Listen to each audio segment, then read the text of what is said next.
Well Rooted is brought to you by Gerard and Associates CPAs. With locations throughout Los Angeles, Gerard and Associates has been guiding entrepreneurs and creatives towards realizing their dreams for over 20 years. Discover how they can support your vision at gerardcpa.com. Hey, it's Haneen. Welcome to another episode of Well Rooted. Today I'm joined by founder of the Potion Studio, Aziza El Wanni. We have a really great in-depth conversation about hair, what it means to us culturally, personally, how she launched a brand that is now found in Nordstrom's, and what's to come for the Potion Studio. So without further ado, please welcome Aziza El Wanni onto Well Rooted.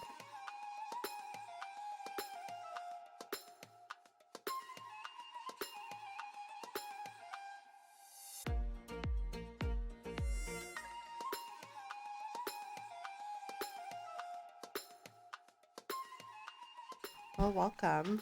Welcome Thank to Well you. Rooted. It is a pleasure to have you. You're stunning, so I hope people are watching this on YouTube as well.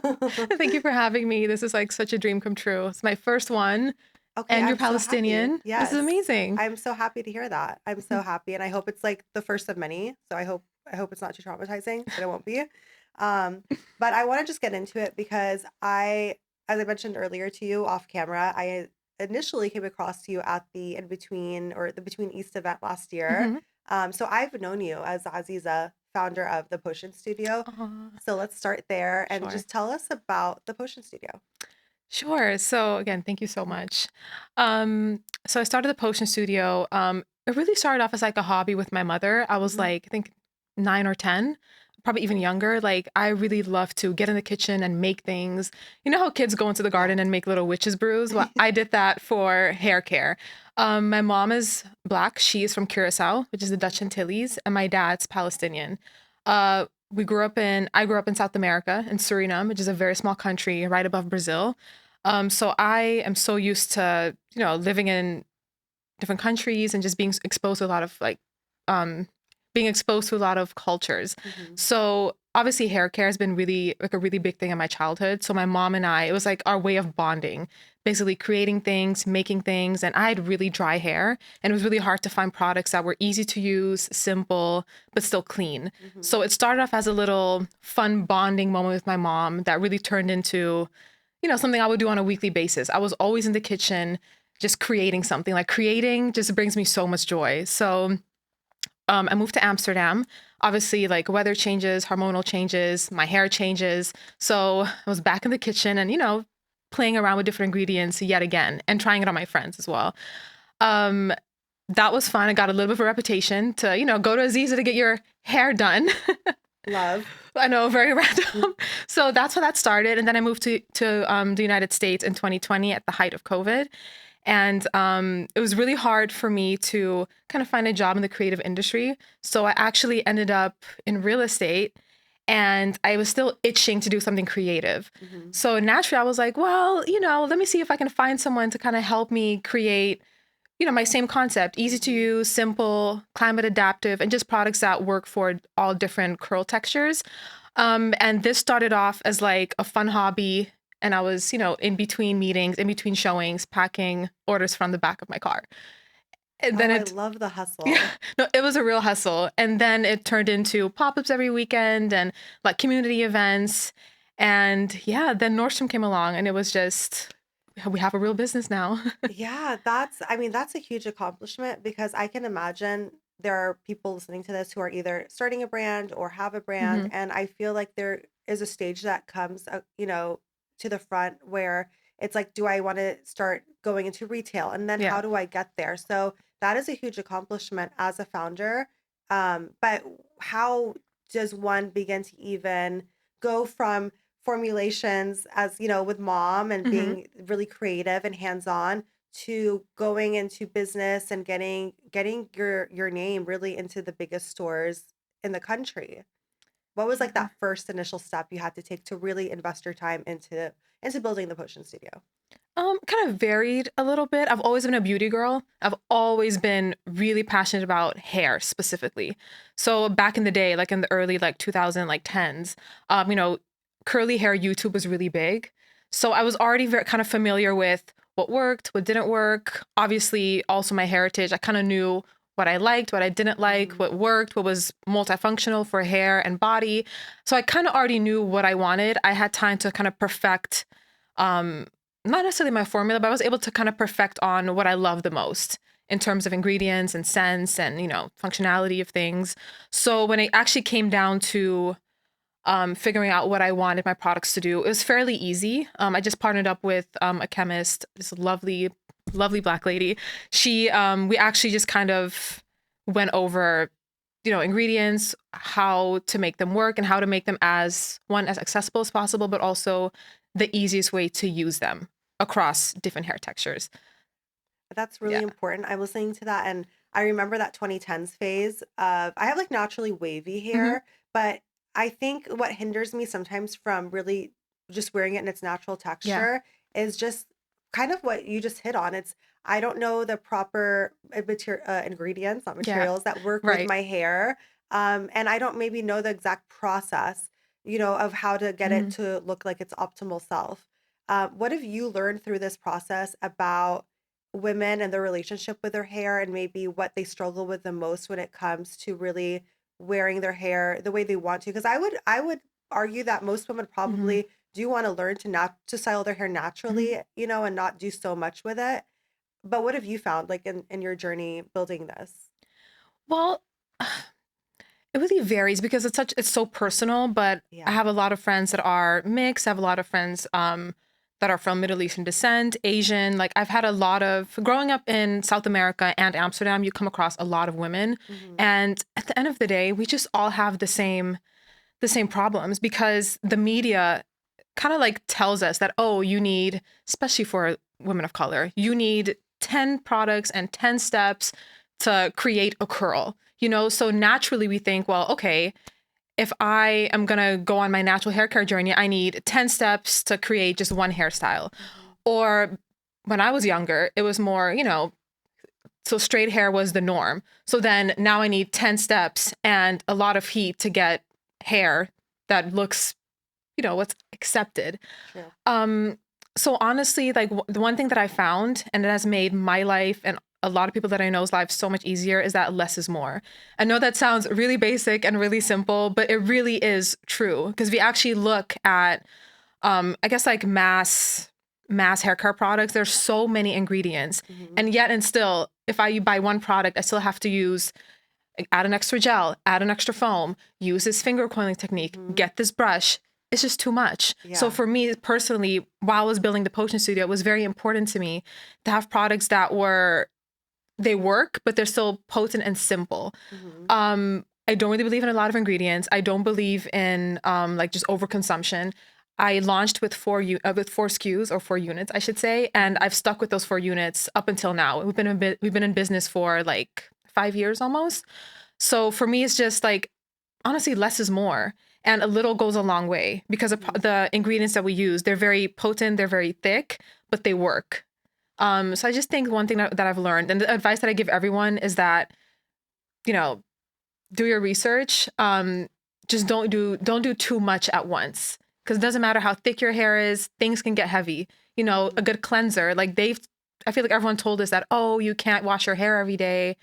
And it's Yeah. like, but you can, because Yeah. the way Yeah. to have clean, healthy hair and a good scalp starts with cleansing your scalp properly.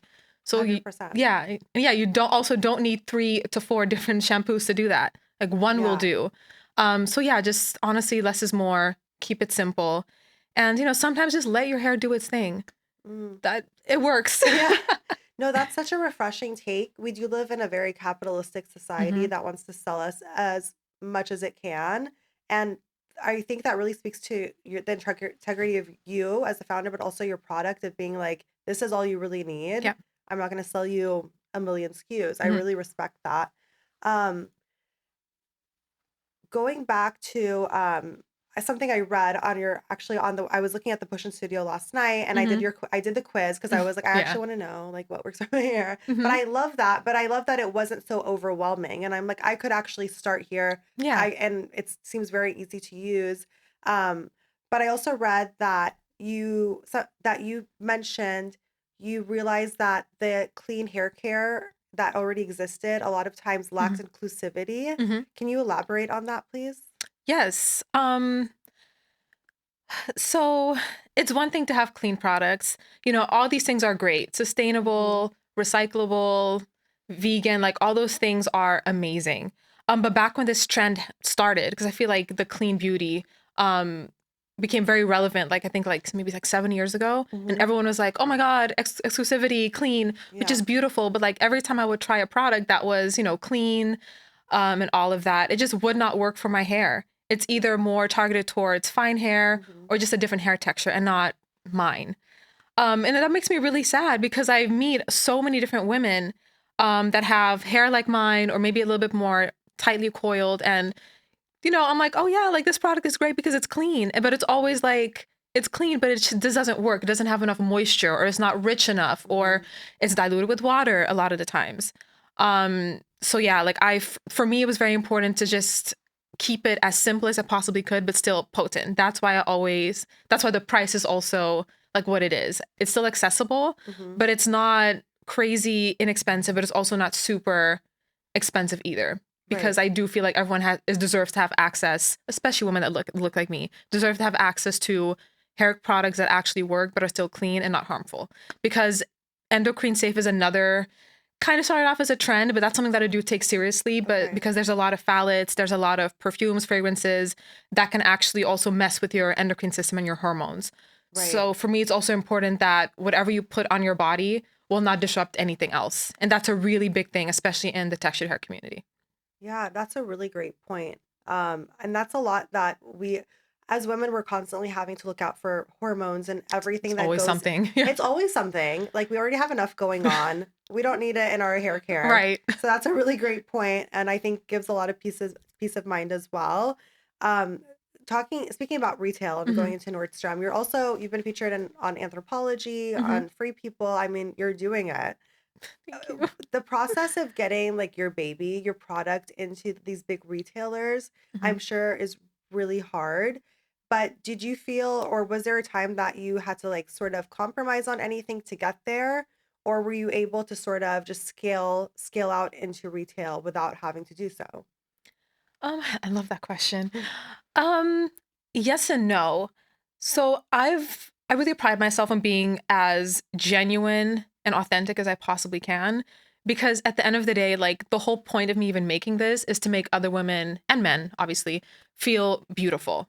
So that's basically, I don't want to say the story, but that's just what I've been going with since the day that I've launched because I just want my products to be simple because honestly, textured hair is already, for some people, it can be kind of intimidating. Mhm. So where do you start? For me, it was just simple, easy to use. And then, hey, we have this one product. This can actually work on different hair textures. See how you feel. Little goes a long way. Mhm. That's it. So whenever I pitch to a new retailer, I make it very clear that, hey, this is for, I'm going to give you an example. Like, hey, even though this specific product I do say is for wavy hair or curly hair, however, the ingredients that are in there are actually safe enough to use on your hair, your body, your beard, but it won't weigh your hair down. Mhm. So I've always been very honest and very open. Like Nordstrom, for example, like I think they really like that concept because they didn't have a lot of textured hair. Mhm.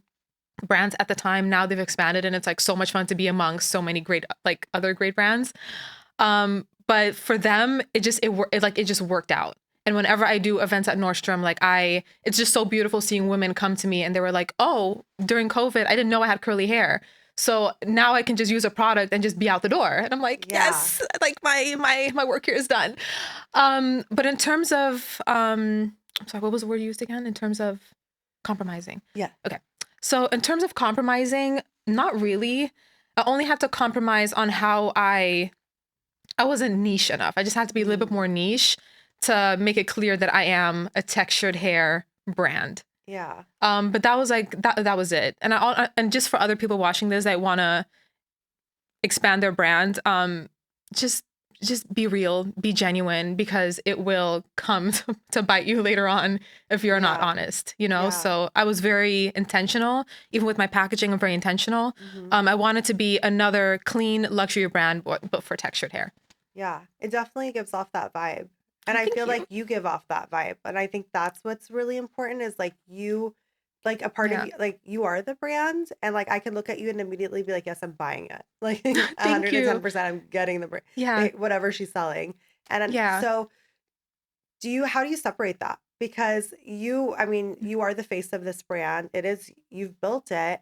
Or do you separate it? Like some people are really good at kind of being like not so forward facing. Mhm. But obviously when it's a beauty care brand, you have to be. Were you always okay with that? Were you always like okay with being on camera, being No. forward facing with the brand, or did you just kind of want to be, behind the scenes more?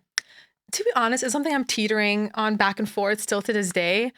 Because I'm actually kind of shy, believe it or not. No way. No, even like last night, I was like preparing for this. I was so nervous. No, no, no. Yes, I never like want anyone to be nervous, but I get it. I get nervous, like just because I'm like a lot. You know what yeah, it is? That's like we're meeting for the first time yes, today. yes, This is growing, so yeah. well. Like I just had like good energy from you already, Thank you, thank and I you. don't usually book people unless I feel Hmm. that energy. Yeah, But it is, it's a little, yeah, it's freaky sometimes to be like I'm yeah, gonna be on camera tomorrow, and it's a lot to think about. yeah. I mean, I'm coming out of my shell now because I've Yeah. also learned that I didn't even have a public Instagram up until like 5 years ago because I'm so private. I'm like so shy.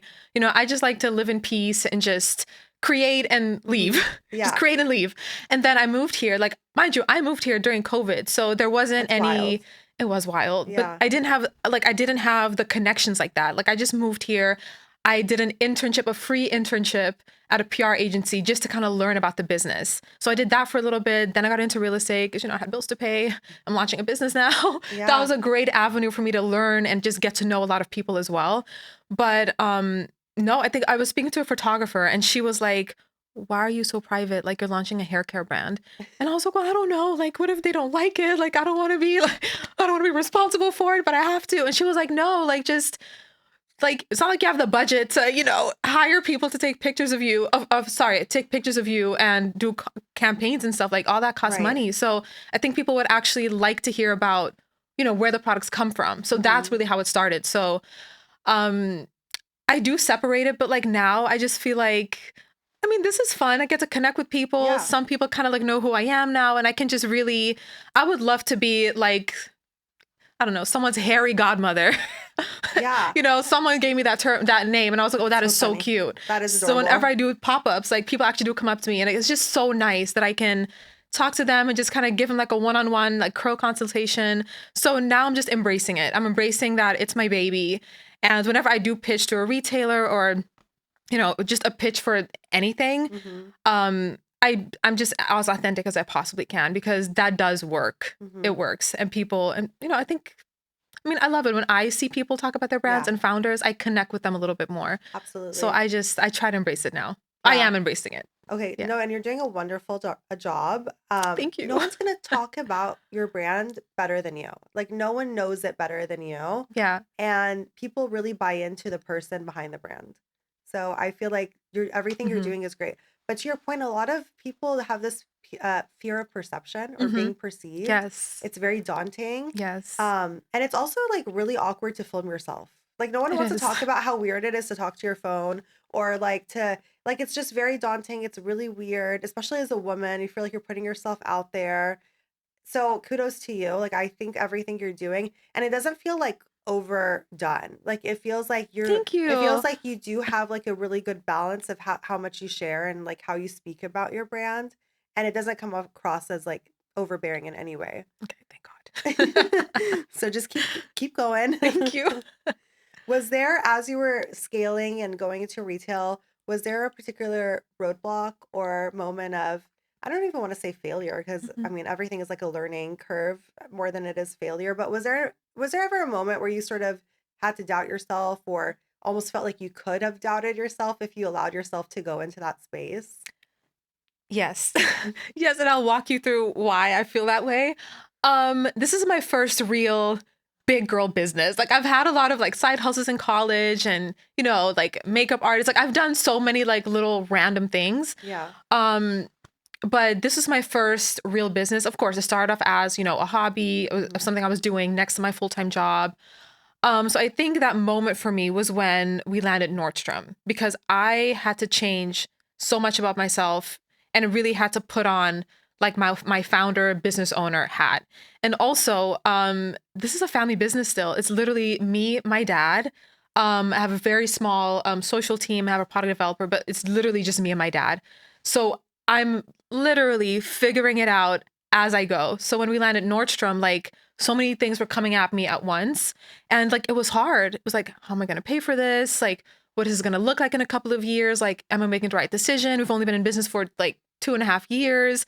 They're throwing all these terms at me. I have no clue. So and this is also right before ChatGPT. We didn't have ChatGPT back then. Right. Yeah. So I couldn't really like look it up. I really just I had to read, I had to figure it out. I had to talk to people, a couple of mental breakdowns in the shower, you know, those things. The normal. The normal. Yeah. What else is new? So yeah, just the roadblocks were honestly just, I didn't know what I didn't know. So I just really had to figure it out. And I mean, it worked out, but I still have my moments where it's like, did I miss something? Yeah. Did I fill out my taxes correctly? Did I hire that person for the right thing? Like, do I even hire that person? Hiring seems like one of the toughest decisions to make. And I always talk to my husband about this because he works with entrepreneurs all the time. And I'm like, well, how do you know when it's time to hire someone? Yes. And how do you know what position to hire for? And like, I'm sure that's like a really difficult decision that you have to make constantly. Yes. Yeah. Who was your first hire? I don't know if I can actually say this. Sorry. This is like off the record. No. I'm trying to think. And you don't have to answer the question. Okay. I was like, who do I say? Like, I don't have full-time employees. That's the thing. So like, okay. can we leave that out? Yeah. No, that's totally fine. What I can say is that, you know, just to keep, I've been bootstrapping this for like a very long time. So I don't really have first hires. I do have really good contractors that I've worked with. And because they knew what my position, I was very honest, like, hey, you know, this is kind of like my budget for this project. Hey, just advise me on how to do certain things. Yeah. And I had a really lovely product developer, and she's actually still with me. She's one of my really good friends, but she's actually the one that will advise me on like formulas and you know, what to launch next. And we just work side by side, and she's a wonderful friend, but also a great product developer. So she's still with me. Of course, I have my dad. He's the one that does some of the financing, but also a lot of the EDI and like the technical stuff. And yeah, I just have a lot of like contractors that I work with. Which is like also a really good lesson for entrepreneurs. Yes. Because a lot of people do think that I need to go all in and I need to hire a full-time employee and I need to, you know, I need to issue this person. Like, no, you don't need to go around issuing like W-2s to every single person. Like there are more innovative ways to go around now of building your staff and building a team to help you run your business. And I think that's really smart as well of how you're managing it. Yeah. And there's so much money that goes into retail that people don't really talk about. Like I found that out the hard way. There's so many little things that people don't even think about. But every little trip, every little goodie bag that I make, like, you know, all of that costs money. So instead of like trying to hire someone for every little thing, I want to make sure that I can do it myself. You know, like we have so many great like resources now to, you know, see if you can hire someone to do this or just anything small. There's so many resources out there. You 100%. Really don't need a full-time employee. And most companies and brands are outsourcing certain like projects and certain tasks. Like not a lot of people, most people can't do everything. Right. But like to your point, what you can do, it's really great that you are doing it and you are so hands-on. And I love how you were like, this is before ChatGPT. Yeah, everyone should be doing it this way. Like that should be the norm because how else are you going to learn? Yeah. Like you've gotten on this like crash course of entrepreneurship because you've had to do so much on your own. And that you cannot replace that or replicate it in any way. Yeah. I mean, I'm grateful for AI, but like there's nothing like figuring something out and having an active brain. Yes. So, 100%. And that's what I try to tell, you know, even like younger girls, I want to do this. And I'm like, yeah, you know, just want to make sure like this is not always glamorous. I make it look very glamorous online, but it's not. And that is a talent as well. Yeah, I make it look very glamorous. I know how to curate things really well, but I've had a lot of days and nights where I'm like, how did I get here? Why did I do this? Like this is, I mean, I know why I did this. It makes me happy, but it's like, it's a lot of work, but it gives me so much energy. What do you much energy. What do you tell yourself? Like, because you have to be a little delusional to believe in Yeah. yourself. So what is the story you're telling yourself when you do hit those moments of Yeah. doubt or just frustration? I have a couple. My favorite, my favorite is, if I like want to cry about something or complain about something, I always tell myself, this is the life that you wanted. You wanted this. All the stress, the tears, the blood, sweat, and tears. Like, Mhm. you literally wanted this. You prayed about this. You fasted for this. You dreamt about this for so long. This is the life that you wanted. So stop Mhm. crying. And you have to. You have to talk You to have yourself. to. Like, you No, just have 100%. to. I'm with you. And then another one that my team, we literally, before when I was driving over here, I was literally on a call with her, and I was like, oh, like I'm just like stressed out. I'm in over my head. And she was like, no, you didn't come this far just to get this far. I'm like, okay, true. You're right. Yeah, Touche. So those are exactly. my two favorites. And like, it works. And of course, I'm a big believer in being delusional. I feel like you have to be, especially in this life, Mhm. be delusional. But also, what's the worst that can happen? Like, what's like really the worst that can happen? Okay, cool. Like, maybe I made a mistake. Maybe like, it didn't come off as like as bubbly on that TikTok, or that TikTok didn't do very well, like things like that. But what's Yeah, like really yeah. the worst that can happen? Like, Yeah. I really tried. Yeah. And I'm also telling myself like there is no plan B. Like, what am I gonna do? Go back to Amsterdam? Like, no, this has to work, and it's Yeah. going to work, and it's working. And if not, we're just gonna have to try again, because like they're like, I mean, like seriously, what else? What's the worst that can happen? True.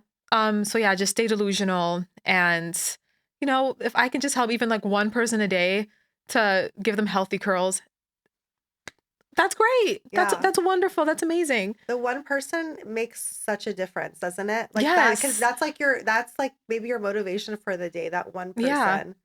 And even, yeah, When if I get like a remember nice review, my whole day is made. Like, oh I my God, remember thank getting our you. first like Apple podcast review, Mhm. and I was like, we made it. Like Yeah. just like that one, like Yes. I'm like, we're good. We're good. doing We're it. good. One person Let's loves the celebrate show. this. Yeah. Exactly. I'm like, sweetie, we're going to dinner. Yeah. Dinner's on me. I got you guys. On the business card. No, exactly. That's so no, those stories are so important. And I totally believe 110% in staying a little bit delusional, For sure. because what's the worst that's gonna Like, you happen? have to. And I hate the thought of untapped potential. Hmm. That kills me. And you seem very creative, because you've said like you love being in that creative zone. Yes. And when you're constantly thinking of ideas, it will eat at you if you're not acting on those ideas. Yes. I love the way you worded that, because it's true. If I have an idea, like, first I'm going to go, let's go to Pinterest. Let's see how we can make this work. Yeah. Okay, let's start off with the smallest budget, and then we can figure it out. I feel like I'm the queen of like DIY and just making things look beautiful. Sorry. I feel like I'm the queen of DIY and making things look beautiful and like making things look sexy. Like, I Yeah. love doing that. And I just love events and like little pop-ups. Mhm. There's only so much you can do online. There's only so much I can yap online. Yeah. There's only so much money I can spend on ads online. There's nothing like hosting a little gathering or hosting a little pop-up at Nordstrom and just Mhm. having people like come. And then come Yeah. on, like I'll give you like a little gift bag. And just, that's really how I also got a lot of my customers. Like, back in the day, like the early days, I would have a lot of pop-ups. I would do like markets. Like, every other weekend I was in someone's backyard doing some kind of marketing, some kind of market, some kind of pop-up. And I still have people coming up to me till this day. They're like, oh my God, I got a rose bomb from you at this one spot in downtown in 2022. But now I buy it at Nordstrom. Like, thank you so much for showing me that I actually have curly hair and I Yeah. can wear it out. And I'm like, I oh, love that your customers like have gotten to watch you grow as well. yes, Did you always have this amazing packaging, or was this when I you did. you did? I That's did. great. Yeah. Like, for me, it's very important because I've just noticed with a lot of, I guess, like, Middle Eastern owned brands, or just, wait, let me like rephrase that. Mhm. Yes, I've always had this packaging. It was very important to me to keep it clean, minimalistic, but still very like chic. Mhm. I just wanted to create something that, especially for women of color, I just don't really feel like there's a lot of products or brands that really cater to us. Mhm. Even if you go to just a regular beauty supply store, if you go to the curly hair care section, everything is super bright, super intense, coconut this, curly this. Like, it's just so overwhelming. Yeah. Still for me. And I kind of usually know what I need, but just Right. looking at it, I'm like, wow, like this is overwhelming. So I can't even imagine someone that is just Right. starting their curly hair, their wavy hair journey. So I just really wanted to create something that was super clean, super simple, but will still look nice on your vanity. That was also a really 100%. big thing. That's such a big deal now. It is. It It is really like, is. because I like to look like, it does calm you down. Like I like to have Yeah. like my space looking a certain aesthetic. Yeah. And so, and that really is reflective, I think, of like our times as well. Like it Yeah. has, you know, like you want to kind of modernize it in some way, but it comes off very luxurious. Like it's really pretty. Thank you. Styled Thank like really you. pretty. Yeah, And I kept it the same. I love it. Thank you. Yeah. And for me, it was also, I also wanted to attract men, also like especially straight Mm, men, because I've also noticed like, you know, a lot of products are like super bright and super girly. And I can yeah. understand that like some men don't want that. And Mhm. also, I really want everyone to feel included. That's why everything is black and white. It's simple, it's multifunctional. Because I have Yes. this thing, I have this belief if I can't use it on my skin, why would I put it on my hair? So I Mm. formulated everything in a way where my shampoo, for example, you know, infused with aloe vera, cucumber, but it's really good for your body as well, because this is something you can use on your hair every single day, but it won't leave your hair like squeaky clean or super dry. Like I made Okay. sure that everything is, you know, consistent, but you can use it for Yes. different things. So therefore you don't have to use like 3 different products in Yeah. the And shower. and a lot of natural shampoo makes your hair very dry. Yes. And like like you can get itchy from how dry it makes your scalp as well. So Yes. that's a really good point. And just going back to the packaging, the reason why I mentioned that is because you really, like, I can tell you invested in it, Hmm. and because that's important, and you understood the vision, and Yes. it fit the vision that you had for the product. And I think sometimes people are afraid to take that step of, let me invest a little bit more here Hmm. to kind of elevate the brand, because I know where I want it to go. And it can be scary, and Hmm. it is a risk, but if you have the vision, it will pay off in the end, because it'll get Yeah. you into the it got you into the spaces that you wanted to get into. Yeah, I had so many arguments with my dad about this. My dad's like this old school, like Yeah. very old school Palestinian, either a doctor, lawyer, loser, business owner, you know. So we got something right. Yeah. But no, but even when I 100%. told him, I was like, oh, I have this great idea, the potion studio. He was supportive about the idea. But when I Yeah. said potion studio, he was like, what the hell is that? Like, and I'm like, come on, like I used to make potions with mom in the kitchen. Like it's Yeah. potions, come on. And he was like, yeah, but no one's gonna know it's hair care. I'm like, yeah, but eventually I would love to do body care. Like I really want a lifestyle brand that I Yes. want everything to go hand in hand. No, the So name is so good. okay, thank you. Thank you. The name is the more you Thank you talk about it, so I'm like, much. actually, this makes Yeah, perfect and I sense. was like, it's cool. And then I Yeah. actually had people tell me like, oh my God, when I heard the word potions, like that's really cool. And I Mhm. was like, see, like people love it. So I think also just advice for everyone, like respect your parents, but they're not always right. I Yeah, feel like yeah. I feel like I was right with this one. My dad was like, Yeah. yeah, but why? Like no one's gonna know it's hair care. I'm like, yeah, but they don't have to know. It's a lifestyle brand. Yeah. It's a lifestyle brand, and it's for us, for women and men of color. Yeah. Period. Period. Yeah. No, I think it's great. It's for like that men can use this. Like it's approachable for a man, like for a Yeah. straight man, because a lot of guys are wearing their hair more curly these days. Yes. Like those like trending haircuts, especially like because I've been watching the World Cup. Yeah. So like they all have such great curly hair. So yeah, it Mhm. should be appealing to men as well. They need good quality hair Yeah. products All my too. friends tell me that too. They're like, oh, my husband used it in the shower Yeah. because in the back it says for beards. It does Oh, because it literally, so oh, that's everything is for great. beards, all the things for all Yeah. the, this is for the lazy natural. I coined myself the lazy natural because like don't have a lot of patience, don't have a lot of time. So who has like I definitely don't have the time for a 10-step curl routine. No. So I just want to be in the shower, do my thing, out the shower, and just out the door. So especially when I'm traveling, like we have this one product. It's made of Manoi oil, mango butter, and shea butter. And I actually formulated this in a way where you can use it on your hair and your body. Mhm. It's a moisturizer. So for textured hair, like especially in the Black community, it's very normal to have a moisturizer for your hair, but not Yeah. everyone's used to that. So I created it in a way where really hydrating for your hair, really hydrating for your skin. And I actually got a review from someone and she was like, I have eczema. So this actually helped Oh my skin. I'm wow. like, okay, I love that. I need Repeat that in that. writing, please. Yeah. So I'm very intentional when it comes to the products that I put on my body, the products that I create, the ingredients, but multifunctionality is a really big thing for me because I am a lazy natural. I love that phrase, lazy natural. Yeah. I think we all deep down want to just be lazy naturals. Yeah. No one has time for a 10 step. I barely have time to wash my face. Like I'm not gonna do a Right. million things to my hair. Also the patience. It's too much. Yeah, yeah. And we're busy. We're Right. busy. The girls are busy. The girls are busy. I want to backtrack and I Mhm. want to talk about your upbringing. Yes. You come from a mixed background. Your dad's Palestinian, your mom is from the Caribbean. Mhm. You grew up in a very interesting place. Yes. I just recently, I was doing a deep dive last night as well, and I was like, this is the smallest country in South America I It had never is. even heard of, to be quite honest. So, and this just, I think, plays into so much of who you are that Mhm. I really want to know more about your upbringing. Yes, love this question. Any chance I get to shout out my countries, I'm so excited. So my mom is from Curacao, and shout out to Curacao. We just saw had our them very first World Cup? World Cup. Yeah. I'm so excited, and there was even like a meme going around of how great their hair looks. Yeah. And I was like, I know, I know the jeans. So yeah, so shout out to Curacao. So happy. So that's where my mom is from. My mom's a Black woman from the Caribbean, from Curacao. Used to be a Dutch colony, so that's where the Dutch connection comes in. Then we have Suriname. So way back in the day, my family actually came from Palestine. Unfortunately, they had to leave. They had an olive oil or an olive farm. They had to leave, and then they came to South America. So my dad told me that they were supposed to go to Peru, but they ended up in Paramaribo. That's the capital of Suriname. And Suriname is a very small country. It's right above Brazil. It's in between Guyana and French Guyana. Also a Dutch colony. So that's also where the Dutch language comes in.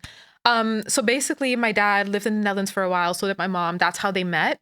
And then my parents moved back to Suriname, and that's where I grew up. So basically Suriname is probably one of the most beautiful countries ever. It's so underrated. It's also connected to the Amazon. Actually, like that. Don't quote me on that. Suriname is a very beautiful country. It's very diverse.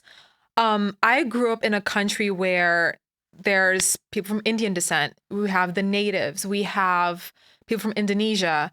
A lot of Lebanese, Palestinians. So everybody.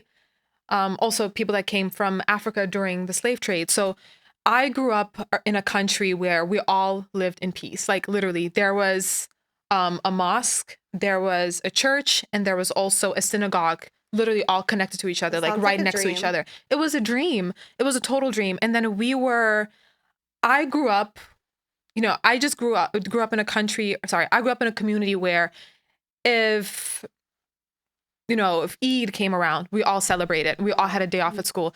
If we had Diwali, we all celebrate that. So we would actually celebrate everyone's holidays of like all ethnicities. So this is the happiest place on earth. The happiest place on earth. It's super diverse. Everyone is like mixed in some way, and it was beautiful. So, with everything that's happening right now in the world, it just makes me so sad because like I've been raised to just accept everyone and just be like respectful. Whether you're Jewish, whether you're Christian, whether you're Muslim, like just you are just respectful of everyone. We all come together. Yeah. And that's just how I was raised. And also in Suriname, so a lot of exotic fruits, a lot of different sorts of mangoes, oils. So just imagine as a kid making hair care products and just making stuff. Like I had the best time. So that's really where the potions really came from.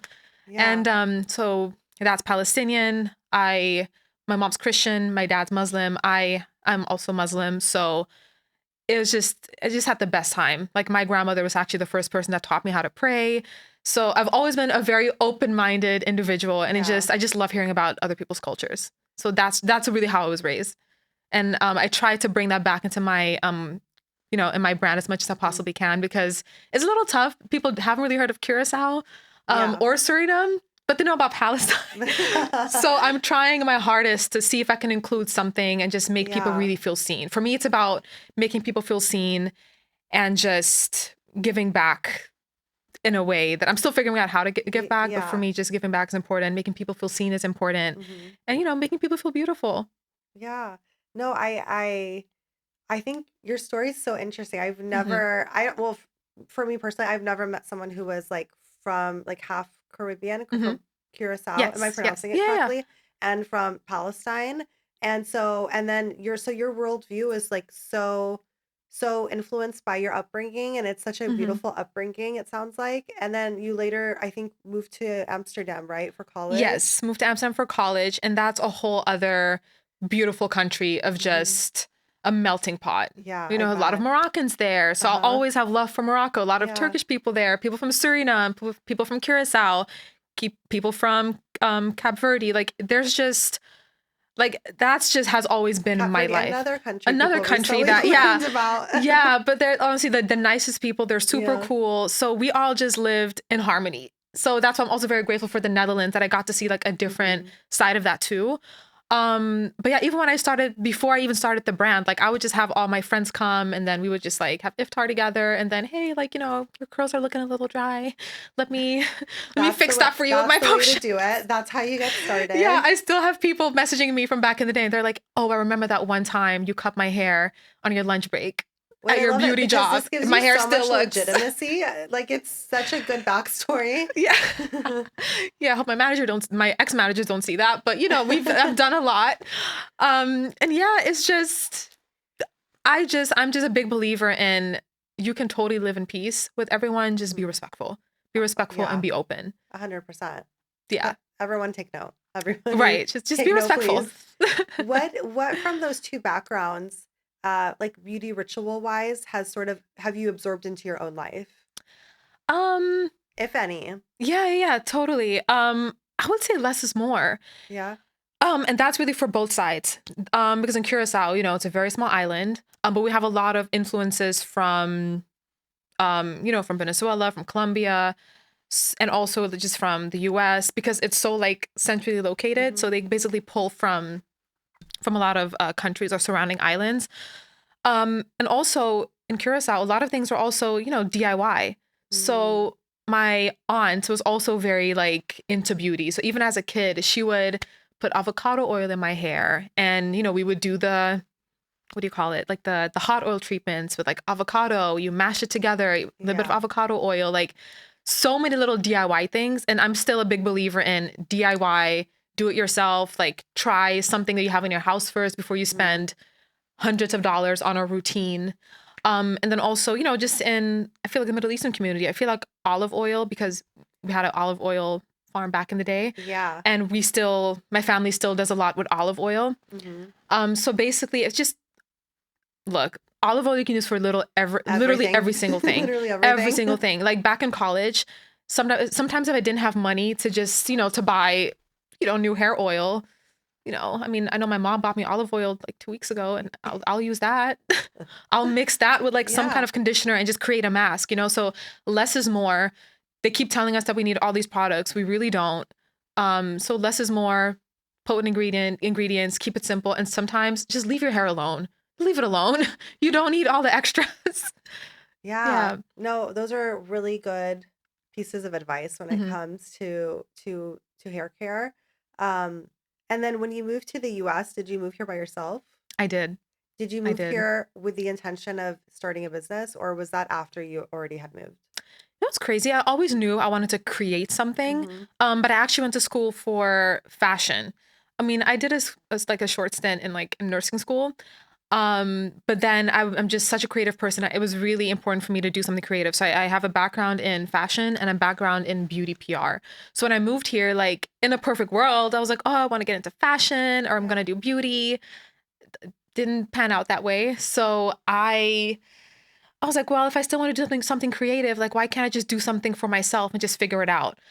But to answer your question, I never wanted to really start a product-based business. For me, I've Hmm. always wanted to either start a platform or something like in tech that was still beauty adjacent. Hmm. Um, but yeah, I had to really have to sit with myself and I was like, what is the one thing that you spend the most amount of money on, the most amount of time on, and that makes you the happiest? Like, what will determine your mood? Hmm. And I was like, it's my hair. As sad as that sounds, it's my hair. Like, I also moved here and I don't know what was happening. My hair and the products I was used to using, it wasn't working out the same. I don't Hmm. know if it was because the water, I didn't know what hard water was until I moved here. Yeah. The water was like really messing with me, like the weather, I really had to go back to the drawing board and really figure out what was going on with my hair and how I could fix it. And that was another thing. And I was like, am I the only person that has this issue? because everywhere I would go, my hair would respond differently. So for me, launching the brand or just launching a product, I had to make sure that whatever I was making, people could use in different climates, different countries, on the plane. That's a really big one. So my intent was not to start a product-based business, but I knew I wanted to do something. It would have to make sense. So even if let's say I would have 0 sales, I'm still going to use it because I need it. I put so much love and time into it. And it actually works. Yeah. And it really started off as like a passion project, hobby, turned into like my baby. That's such valuable advice and words for other people to hear. So many people just want to start something to start something. Yeah. Or they could have like that entrepreneurial like gene where they know they need to, Mm-hmm. but they're kind of looking outwards like, oh, what will sell? What will people Yeah. like? What will people be attracted to? But really when you're so focused Mm-hmm. on what you want to use, what you would, and I think the same is like it could be said for like content creation. Like, what do Yeah. you want to listen to? What do you want to hear? What do you want to Yes. watch? If you wouldn't want it, then no one else is gonna want it. Right. But like knowing that you use this and like that this is what works for you, I'm like, okay, so it works. Like I want to use it as well. I Yeah. believe in it because you believe in it. Yeah. Thank you. Yeah. But I'm a big believer in that. That's why I always tell people like, because girls will come up to me. They're like, oh, I want to start my own business. Like, and I'm like, okay, well, why though? Hmm. Why? Is it because you don't like your job? Is it because you want more for yourself? Like, what's the real reason? Because for me, the reason was, well, I had a lot of reasons, but for me, it was just, I just love to create. Like that, creating something, making something with like your hands. Even when I launched the business, like I didn't have the budget to, have my manufacturer do everything for me. Like I was still hand labeling everything on my own. Like I would have my mom come, we would like hand label things together. I would package stuff together. I would put boxes together. Like just that grind. Again, it's not sexy, but there's nothing like seeing your product in a Nordstrom and then like, yeah, I packaged that box. So I always tell people like, if you're not let's say for example, you launch the business and you won't make any money, are you still going to be okay? Because, I've noticed that a lot of people do things for outside validation, which is nice. I mean, it's very nice to get a shout out. It's very nice to have press. Right. But at the end of the day, like all of this, it costs money. And are you okay with launching something that people maybe don't like right away? It's going to sit. Are you okay with that? Because that's the real test, and I mean, yeah, you can go viral, but virality, it doesn't really last very long. You can go viral for one thing and then you order all this inventory and then the hype has died down. Like, and then what? Like, are you going to be okay with that? And, not all of us love to work a 9 to 5, but this is 24/7. So even if even when I was still working 9 to 5, I was still coming home and like either labeling something, figuring out something with my website because something wasn't working. So your why is very, very, very important. Very Yeah. important. The work doesn't stop when it's your business. Yeah. But for me, it gives me energy. That's why I think I can just juggle so many things because it actually genuinely makes me happy. But I always tell people like, like, what's your why? Like sit with that for a second. But it sounds like you've always been you've always been very ambitious, like almost to where you knew you Mhm. would like you were gonna work for yourself. Yes. Like you knew you were gonna because you're very creative. So you want to create the space that Mhm. you want to work in. And you Yeah. created that for yourself. Have you always had that spirit since you were growing up? Does that come from your parents? Like, is that just who Aziza is? hmm Both of my parents have a very strong work ethic. My dad has always worked very, very hard. Um, and also, and this is just me being very transparent, like, I like nice things. I've always liked nice things. And I also like experiences, so those things really, actually, no, don't say that. Let's crash that. Okay. I love experiences. Okay, okay. So to answer your question, sorry, what was the question so I can reiterate that? Oh, I don't. Sorry. No, okay, no worries. I'll just talk. Just talk, I'll girl. talk. Just keep going. Yeah. No, so for me, both of my parents have a very strong work ethic. Oh, yes. So it was always instilled in me that, life is beautiful, life is expensive, but you have to work hard. So for me, it was never about like, oh, just, take the easy way out and just, like sometimes they're like, oh, you just find a rich man. For me, I was raised on, no, you be the rich man. You are the rich man. Yeah. And not literally, but more in the sense of it's always good to build something and put in the hard work, because guess what? Life is getting expensive by the day. So yes, it's not, it's very okay to like nice things. It's okay to want the soft life, but there is always going to be an element of having to put in work. Yes. And I also believe that, if you work hard, if you're genuine, you're just consistent, it will come back. Like the amount of things that I had to do for free in like the first couple of years, or even just in my career, like it's okay, because all those things are now coming back. Like I've planted all these seeds, but you have to work. You have to put in some kind of work to get some kind of return back. It's just like a fact of life. And even though I've learned so much from all the jobs that I had and just all the hobbies that I've had, there is something about just still working for yourself, and making your own schedule. And I don't mean it in a way where it's like, oh, I can just get to wake up at like 12 and work for yourself. No, it's about being consistent and being intentional. Because you probably are more consistent because you have to, like it Yes. runs on you basically, than someone who goes to a 9 to 5, because it's a lot of pressure. For sure. And especially also in working in real estate. Another misconception, people really think that real estate is just like this great job and you get to roll out of bed whenever you want to and sell millions of dollars and sell millions of dollars worth of property. But that's also hard work. If anything, that shaped me even more, because it's really up to you. It's up to you to make the decisions. It's up to you to, foster these relationships. So honestly, real estate and entrepreneurship, like they go hand in hand. Yeah. And you have to learn how to time manage. Yeah. And you have to be able to take initiative. A lot of people and people lack saying no that. to you. That happens all the time. Yes, 100%. Yeah. I was actually having a conversation with someone yesterday who we were discussing the mentality of some people. So some people are just natural born creatives and entrepreneurs. Some people are so okay with working the 9 to 5, being an employee, which that's great. Some people just like that consistency and having that structure and being able to go home and turn it off. Yes. Because you don't really have that luxury if you're going to be an entrepreneur. As you said, it's not always sexy. Like there's so much that goes on behind the scenes. And a lot of people don't know that until they actually get started.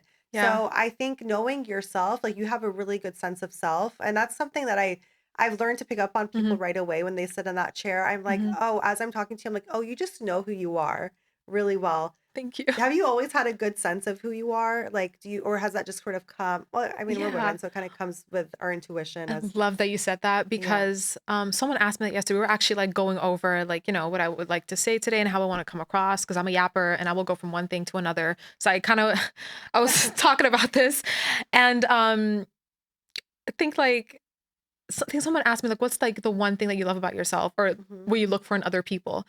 And my answer is always having a strong sense of self, because especially with social media, especially with everything that's going on in the world, if you don't really know who you are, you're so easily influenced. You can just go any which way that you're pulled.